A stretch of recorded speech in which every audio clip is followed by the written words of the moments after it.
economic crisis is also a time of ideological crisis.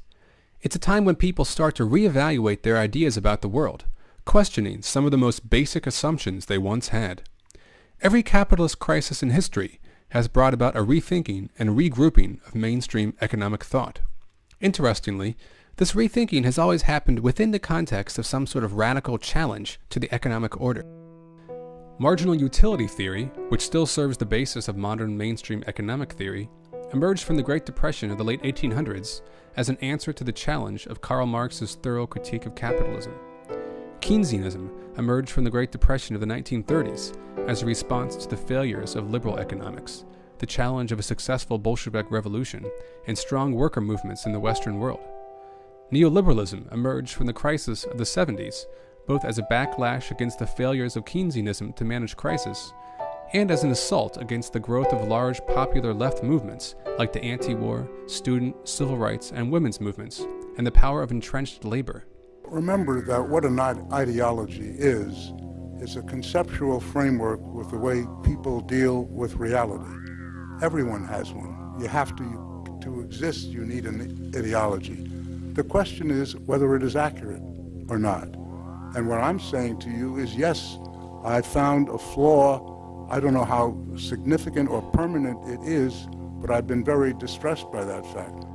With such admissions of failure from the neoliberal establishment, we can't help but begin to question the dominant economic ideas of our time. Yet, it is not clear that we are entering this ideological crisis in the context of any viable challenges to the economic order. The failures of centrally planned Soviet-style economies have largely purged the idea of alternatives to capitalism from the popular consciousness. At such a time, it may be useful to re-examine the ideas of Karl Marx to see what exactly he was trying to say in his critique of capitalism. Not because we have some desire to repeat the political experiments of Lenin, Mao, Stalin, or any of the others who claim to embody the ideas of Marx, but because Marx presents a systematic and thorough critique of capital that is wholly different, wholly unique in the history of economic thought. Such radical ideas are crucial in our search for new understanding of our present condition and possibilities for social transformation. A society without the ability to critique itself is a dangerous society to live in, especially as it enters a long period of crisis.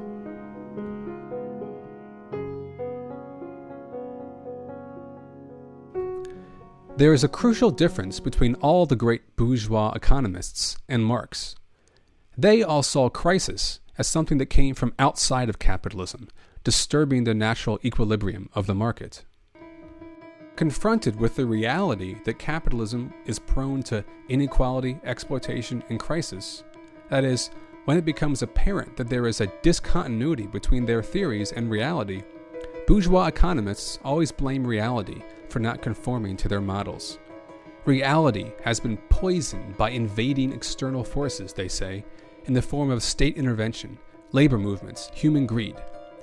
We see this same reactionary approach today in rising right-wing populism, which blames the invasive influence of foreigners, left intellectuals, homosexuals, non-Christians, and black presidents for the problems of society.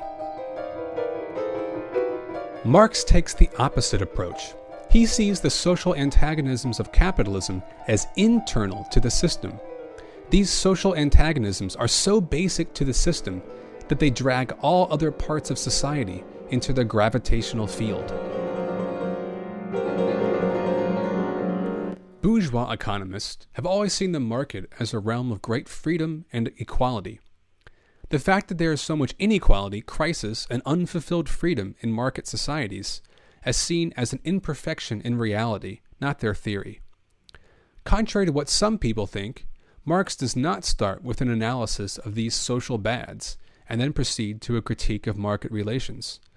Marx doesn't begin by talking about monopoly, poverty, exploitation, or state violence. He begins with this same realm of market freedom that his bourgeois critics are so enamored with, and then shows how all of these social antagonisms spring out of this basic productive relation. For Marx, it all starts with the fact that capitalist production is production for market exchange. This basic form of production takes on law-like properties that he calls the law of value.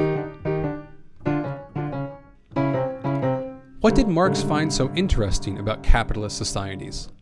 It wasn't just the freedom to buy or sell anything you wanted. It was the fact that in order to participate in the social life of a market society, one has to buy and sell things. In order to survive, in order to participate in society, one has to enter the market to buy things and to sell the products of their own labor.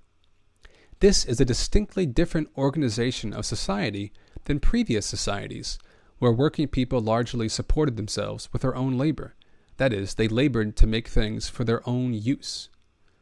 In a capitalist society, people don't make things that have any use for themselves at all.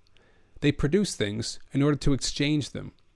Thus, the coordination of the social labor process happens indirectly through exchange. In a society of private producers, coordinated indirectly through the market, the social relations between these people take the form of relations between things, of commodity relations. The relations between people become value relations expressed in commodity prices. Economically, people can only relate to each other through money prices, through value. This world of commodity relations takes an independent form outside of the control of individuals that acts back upon and directs the flow of human affairs. Adam Smith called it the hidden hand of the market. Marx calls it the law of value. What is the law of value? It is the impersonal blind forces of the economy exerting their influence upon society. It is unique to a society in which the dominant form of labor is production for market exchange. The relations between people become value relations between commodities, and these value relations become impersonal forces which have unexpected consequences for society. For instance, we get capital.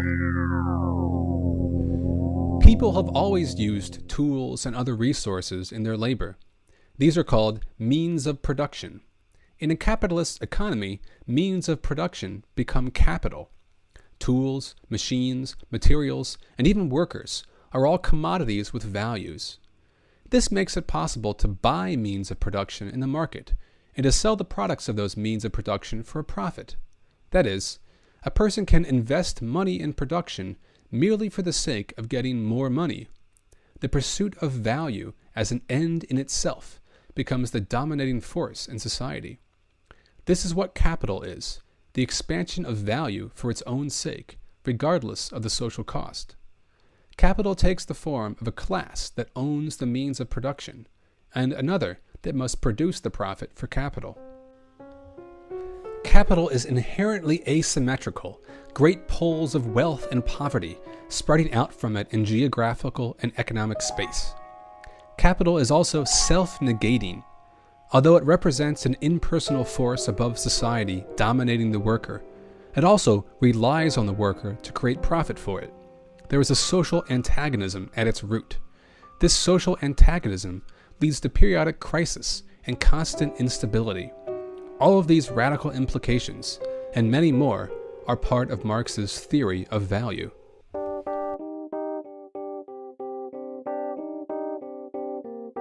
This video series will cover various topics in Marx's theory of value: the difference between use value, exchange value, and value, the relation of supply, demand, and price to value, abstract labor, exploitation, crisis, socially necessary labor time, and even what an understanding of value can tell us about changing the world. It is hoped that they can contribute to a better appreciation of the importance of value theory to radical movements today, as they seek ideas with which to articulate their demands and strategies.